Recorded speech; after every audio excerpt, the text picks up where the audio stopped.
Hello, beautiful. Welcome back to Nat's Beautiful Life. Today I want to share with you some feel-good books. I feel like during this time we need some books that just kind of make us feel good and just need to have some warm, happy feelings inside. How many times can I say feel? Anyway, if you are new to this channel, hello, my name is Natasha. I do videos on mostly books, but also beauty and bullet journaling. And if you like me and you like this video, then consider clicking that subscribe button, the little notification bell, and the like button. And I, like a lot of people, am in desperate need of a haircut, so just deal with it. All right, so I kind of categorize these and I will timestamp the categories. But like I said, these are my feel-good books, and then I'm going to do another video with Immersive Worlds that you can escape into, and those will be series. So these are standalone books that I think when I read them, I just feel good, and I just get a squishy feeling inside, or they're comfort reads, something like that. So I have 2 children's classics, a middle grade, and everything else is adult. So let's get going into these things. So the first book, I cannot talk about a comfort read list without talking about Anne of Green Gables. Anne of Green Gables is just my go-to comfort book, feel good, everything. It is one to reread over and over and over again. It's, long story short, an orphan who goes to live with this brother and sister duo who are older, and just about her life and shenanigans and all of that, and she's darling. Just love her so much. Yeah, I'm not gonna talk about lighting, never mind. But I really love that book. It's probably one of my all-time favorite, if not my favorite books. And what's funny is, I will say this, as a child, I would have never picked this up. Kids in my class read it and all this stuff, but it wasn't my jam. I was still more into mysteries and sci-fi and things like that, supernatural fiction during that time. But as an adult, I really appreciated that. The next would be Black Beauty by Anna Sewell. This is told from the horse's perspective. And at his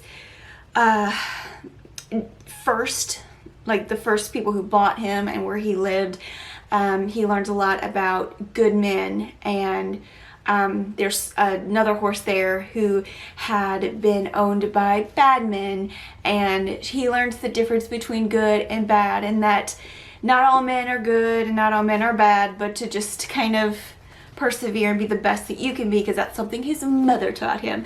And it's such just a heartwarming little book. It's so adorable. The next one is The Miscalculations of Lightning Girl by Stacey McNulty. This one was published in 2018. Oh, by the way, this is 1908. This is 1877. All right. So The Miscalculations of Lightning Girl is a middle grade, and it's on the lower end of middle grade, so almost getting into higher up children's fiction, into the very beginnings of middle grade. It's about a girl who is a genius, and she's especially good with math. But she's also an extreme germaphobe, and she is homeschooled by her grandmother, and I think her mother may have passed away, but then her uncle and her grandmother decide that she should go to a real school. So she starts this school, and of course, you have the toxic children who make fun of her because she has OCD, these germaphobe things. She has to stand up, sit down 3 times when she sits down. Every time she sits down at a desk, and she's like, other people have sat here, she has to disinfect it and all of that stuff we should be doing now. And she gets made fun of a lot, but then there are some kids who befriend her, and through a project that they have to do at the local dog shelter, which of course she's freaking out because dogs are dirty to her. And so it's just a whole big thing where she grows as a person, and I mean, she's not magically cured of her OCD, which I loved, but it's just about friendship and growing and learning, and it's just a wonderful feel-good book. All right, so now we shall move into the adult books. The first one is The Storied Life of A.J. Fikry by Gabrielle Zevin, and this came out in 2014. And I read this early 2019. And this is about a bookshop owner, and he's older. And one day, someone has left a child and a note in his bookstore. And he does talk to one of, like, you hear him speaking about books and things that he loves. And the first thing that he, he's very adamant about, he loves short story collections. And about halfway through the book, I realized that this book was telling the life of A.J. Fikry in short story form. Each chapter was kind of like a little short story. And it talks about A.J. Fikry's life from the time he finds this girl until the end, or till a certain point. And I love it. This is such a good, feel-good book. The characters in it you will love. The relationships, stop, dog. The relationships between everyone, and then just how this old crotchety guy, just his little heart melts over this little girl, and it's adorable. I love it. All right, the next one is this one, The Almost Sisters by Jocelyn Jackson. This cover does nothing for this book. This cover needs to just be ground up and thrown into meat grinder. It is not anything representative of the book. So this is what it is. We've got our main character, who is a comic book graphic novel artist, and she is really into nerd culture. And right at the beginning, you realize that she's pregnant, and she got pregnant at Comic-Con because she was hanging out with a Batman, and they got really drunk, and she knows that she got pregnant by Batman, but she doesn't know who he is. That's not even the main part of the book. The main part of the book is she lives in a city, and then her grandmother, who lives in Podunk, southern town, and I'm from the south, so I can make fun of us. Where it's very old school, has had Alzheimer's and dementia, and nobody told her. She was the grandmother's best friend, who had been with her for many years, was hiding it, and they were hiding it because they didn't want her to be put away. They still lived in their old home, all this stuff. So an event happens at the church fish fry. And I laughed so hard, I literally had to close the book, laugh, and just sit there and appreciate it for a minute, because I could see it happening, and it's just so good. The niece finds out about the whole daddy thing, and the niece, who is younger, like, goes on a mission to figure out who Batman was. And there's a body that's found in the old house. I mean, there's so much in this book.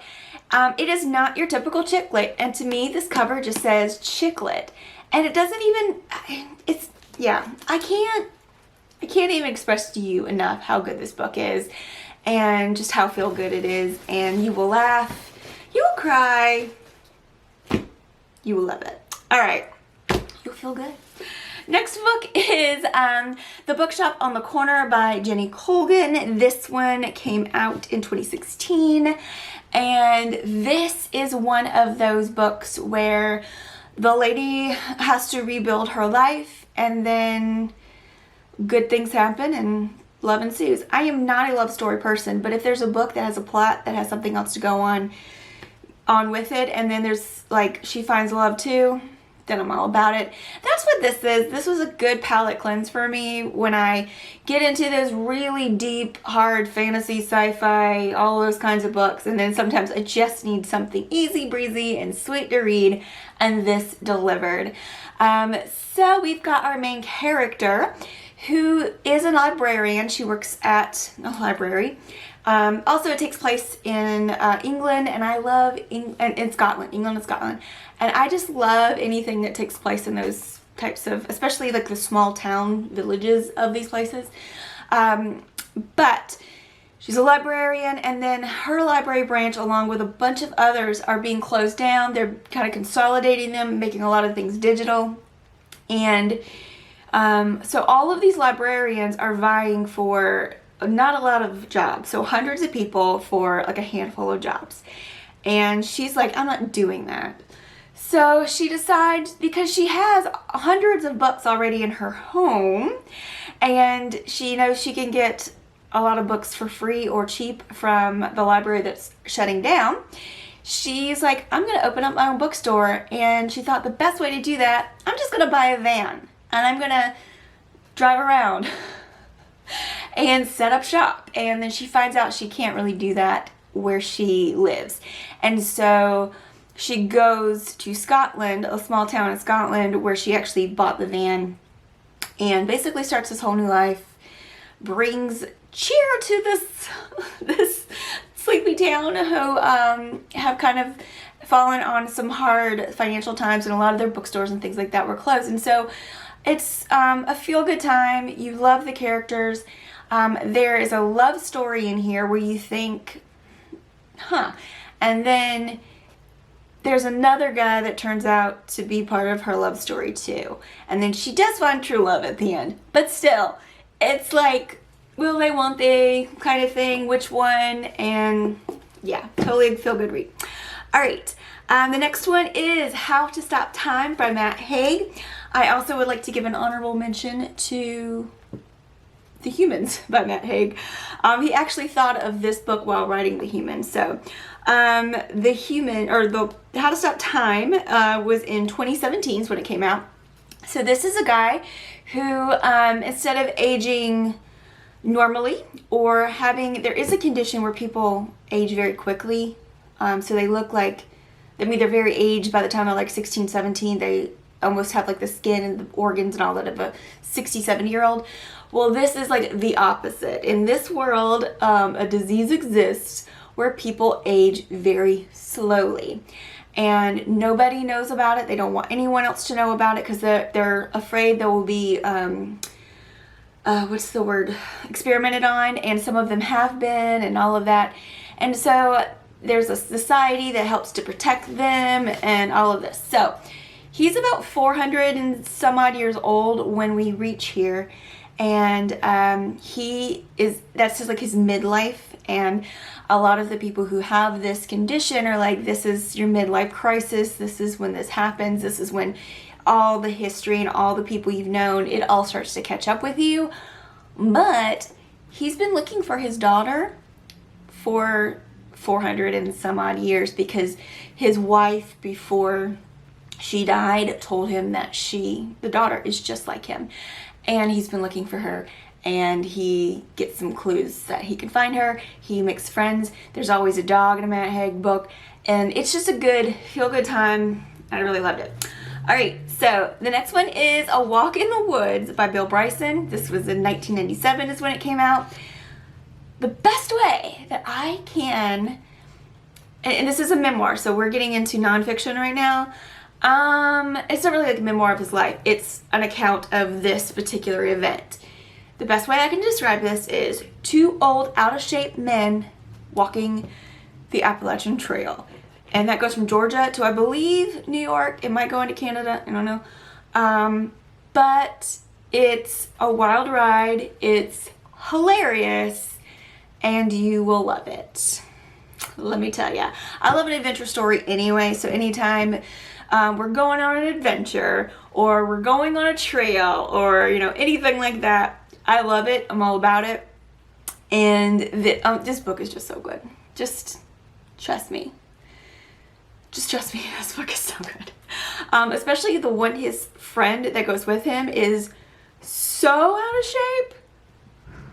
I don't even know how he made it. I don't know how he made it. But this is an awesome book. I highly recommend. All right, so just a couple more. The next one it's two books. They're both by Jenny Lawson. And I read the book for one of these and I did the audiobook for the other. So I read Furiously Happy, which is from 2015. This is my favorite of the two. I read it and there was not a single time that I picked it up to read it that I didn't at least once laugh till I cried. And then I listened to Let's Pretend This Never Happened. That's her 2012 book and her first book. You don't have to read one or read the other, because again, they're like comedy, they're memoir type books about her life and just things that have happened, you know, snippets. And like I said, I did enjoy Furiously Happy a lot more. But let's pretend this never happened. Explains a little bit more of her younger childhood and growing up and her relationship with her father, her sisters, and her sister. And guys, I laughed so hard. I will warn you, she has the mouth of a sailor, but she has the voice of a sprite. I mean, it's just this adorable, I mean, it's not uncomfortable to listen to, like that high pitch, but it's like adorable voice.